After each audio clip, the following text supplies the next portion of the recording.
Okay, we are having elections this month. They've already been pretty much, well, they have been filled. Rob, you want to come on up? Sure. New club officers, and before we get into any of the festivities, I would just like to say, if there is anyone out of the group that is interested in any of the four positions, the four officers, president, vice president, secretary, and treasurer, we'll take nominations from the floor at this time, if anyone is interested. If not, we'll read off the list of nominees. If you can't hear Joe, why don't you come over here in the front? Why'd you turn the microphone on? It's not working. Oh. Okay, no Okay, nominees? no nominees. Go ahead. No read. interest. $38, that's a pretty cheap trip. We'll have lunch at the Castaways Restaurant when we get done fishing. Great little restaurant over there. You can get a bowl of clam chowder that's got more clams and potatoes in it. Great burgers, anything you want to eat. The river is beautiful. Floral City, it's called the Sala Apopka Chain. Indian name spelled T-S-A-L-A. 44 west to 41 south, 6 miles. That's Floral City. And I'll tell you what, it's a beautiful body of water. It can be tough, intimidating. I won it today. Shock. But thank you. You have heard, if you've attended or kept up with the website, you've heard me talk about Aruco shad. 5/8 ounce, gold lure, black back, orange belly. I've caught more big fish on that lure than any other bass lure I use. Right place, right time, I don't know. But today I got a 732, one was over 6, another one that was 3+, and we don't talk about the other two small ones, but 17 pounds and change. Matter of fact, it was 17.64. Big bass was 7.32. 13 boats, 51 fish caught. Dennis Renfro from FWC. He's a fisheries resource manager. Do I have that right?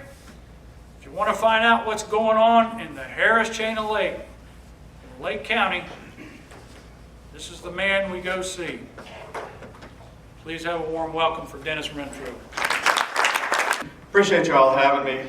That was kind to say go to the Harris Chain. I'm the resource manager of the Harris Chain of Lakes.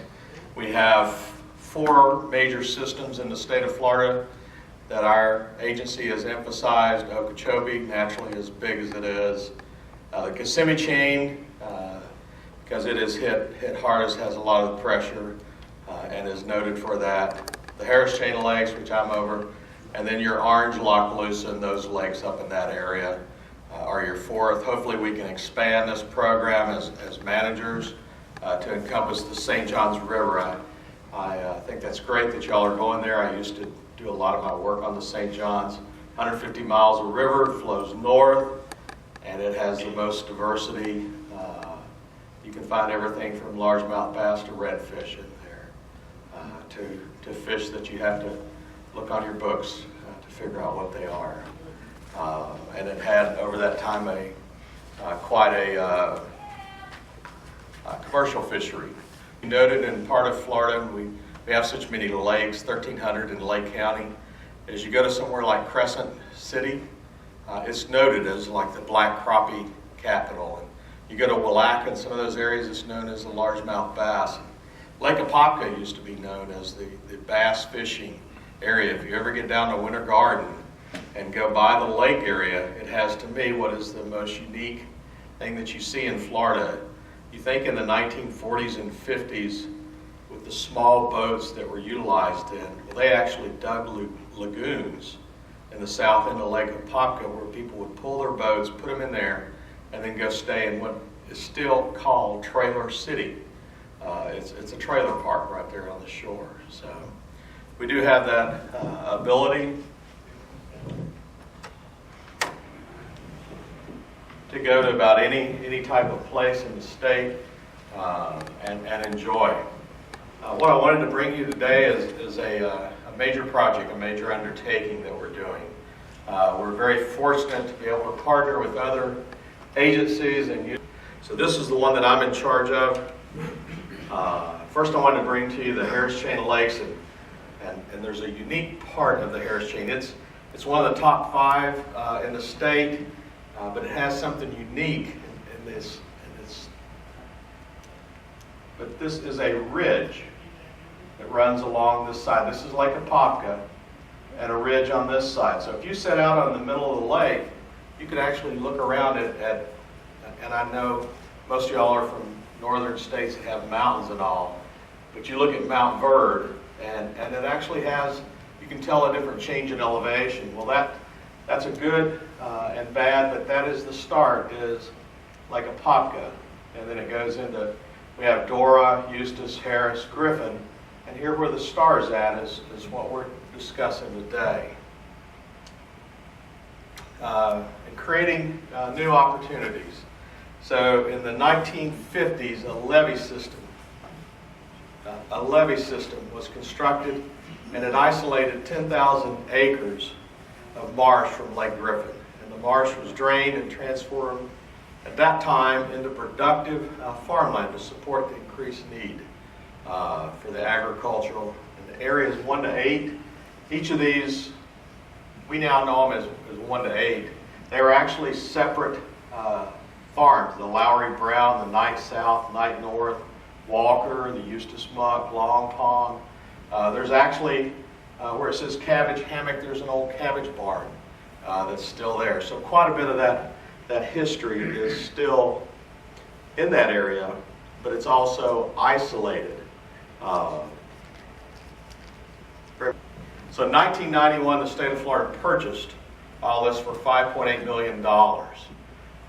And then with the work, and then in 2005, we began restoration as a multiple of agencies, and the reconnection. And the first one was Area 2 on the top in the blue, and that was in 2005. Excuse me. And then in 2007, we did Area 4. And as you can see from the map, these are small parcels. So now it's turned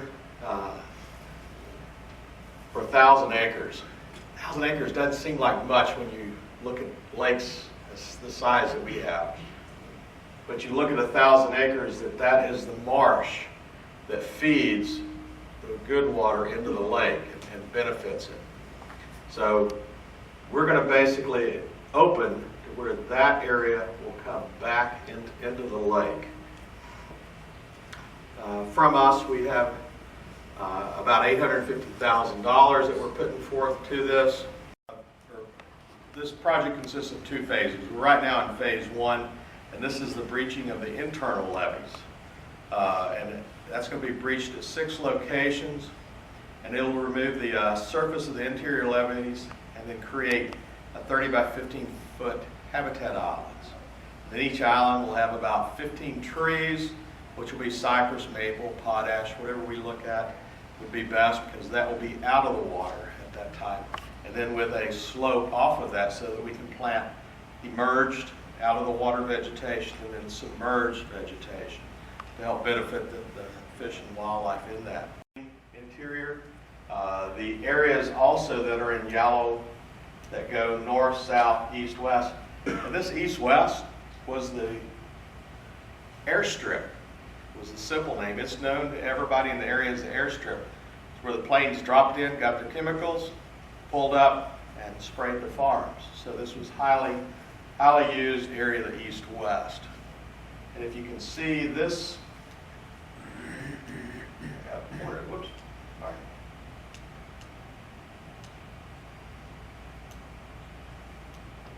Pointer's not working good. Lake Griffin over here. The berm goes all the way around, the levee is all the way around this. This is Haynes Creek where it comes through. And so this area has not been open for over 50 years. So the roads will be scraped, dropped, and then breached here to allow access. The ramp will go right here, and you'll be able to go anywhere in this system that you have a boat capable for. At, say, 52, so you're going to have 5 feet. This is at 51, you're going to have 6. You know, you go to these, you're going to have the deeper holes here, you're going to have probably 7. Then as you come into this area, you're going to only have 4 or 5 feet. So this will be your marsh area. This is where the line, you get up close, it runs together. There's a road here that will section this off. This is what a good friend of mine nicknamed the Erie Canal. But you can actually, once we get done, this is going to be treated, and you'll be able to go through that if you come from Haynes Creek. But right now, you're not going to be able to go into this system from there. Haynes Creek and then Yale Canal's on the north end. Right. So this is the Yale Griffin Canal.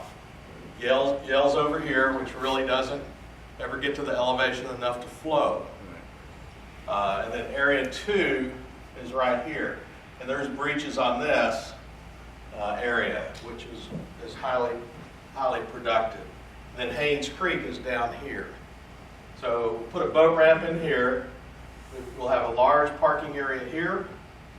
And then you can go out here, hit the canal here, or this one doesn't show it, but there's 2 other breaches out here that are large.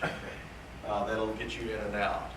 So you'll be able to put in, if you want to put in a kayak and fish it, would be an optimum way to get around, or an 18-foot bass boat, 20-foot bass boat in there and get around. Now we'll tell you, because it is a small game area, the maximum horsepower you can run in there is a 40 horse. So you can drop in, put your trolling motor, and go around. And I'm working through the legalities of running your outboard to get out. So if you want to go straight to Griffin, but because it is a small game area and it's part of the water management, it is a 40 horse max at this time. And that's the same in area 2 and area 4. You just come in, pull your outboard up, and then just run on your trolling motor. If you got a trolling motor like mine, you can fly in there. So we'll have all the internal levees will be done by July of this year. And then the external levees will go in. We're on a fiscal year. So between July and June of the following year, the external levees, the putting into the islands, the planting, the vegetation, will all be done. We're going to do that at 4 locations. They start the breach at the very end. This is a labor and a logistic nightmare. The trucks don't turn around. So you put a truck in, unless there's some way at that point, they fill him and he backs out for a long way. One of the breaches is 600, the rest are 200 feet, and they will be all the way down enough to where you could run your yacht in there. And this is the locations. So this is the Yale Canal at the top. There'll be 2 locations there. You'll notice this one is staggered off of this one. Yeah. As we were meeting to discuss this, I had one of those crazy intersection things happen to me. And this one got moved from being a direct across to a staggered, because I could see the bass boat coming and the other bass boat, and it sparked the attention. The other ones, these will give you good access. This is your area 2, which you can see the boat trails through that and the heavy vegetation. So 1, 2, 3, 4. And they will be excavated, this one, and then backing up till they get this one. And then that fill's going to go over in this area. And so this is Haynes Creek, Lake Griffin. So if you look on the, when we get done, I'll go back to the first map. That'll give you probably a better. The old one the old Wildlife Drive ran up here, ran here, and then went out. So now, you know, negotiating this, we come in, rather than go over here, we come right up through the productive. You've got a shallow marsh over here, now a wetland here. Come up, there's going to put a lookout type tower, come up here and then cross and go up. So you gain habitat area and visual for those that are bird watchers to utilize in the area. And it, to be honest, those have become very popular as just the simple canoe on the side of probably the St. John's. Looks like some of the St. John's area. Any questions? Yes. Yeah, I have a question. At one time, the water quality in Lake Griffin was terrible because, they say, because of muck farming. Did all of that farming occur in the region that you're going to Yes. restore now? Yes. And, yeah, I mean, since they stopped that, of course, the water quality has improved greatly. But Correct.